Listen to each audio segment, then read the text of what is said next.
This cyclonic storm is going to become a severe cyclonic storm within another 36 hours. In 36 hours, it is going to cross the Gujarat region, and it is 540 km presently away from Mumbai coast. It is not going to strike to the Goa coast. It is 200 km away toward the west side from the Goa coast and will be moving toward northwestwards. This cyclonic storm today also, tomorrow also, day after tomorrow also, this is going to give the impact, and it won't cross the land.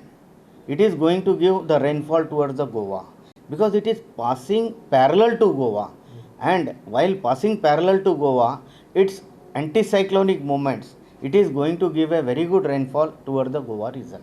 But I hope the Goa will receive the monsoon. My date I have given 12 to 15. Heavy rainfall warning has been given for 2 days, and third is also it is going to be extended.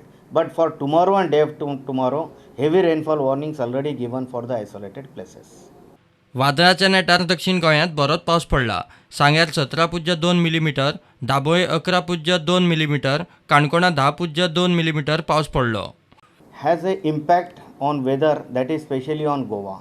As I have predicted yesterday, because of this Vayu Cyclone, the South Goa is going to get a more rainfall than North Goa. So it has been proved today. Sangyam 17.2 mm and Dabolim 11.2 mm, Kanakana 10.2 mm. These are the more rainfall received at the southern side. As compared to southern side, northern Goa has got a less rainfall as compared to South Goa. This time South Goa as well as North Goa, both the districts are going to get a very good widespread rainfall, and in isolated places we have given the heavy rainfall warning. Also issued the weather bulletins and fisherman warning to all the authorities and district administrative authorities not to enter in the sea. वादळाक लागून अरबी दर्याचें उदक वाडलां तें तशेंच आसा. दर्या देगांनी उदक वयर मेरेन मारता. Bureau report prudent.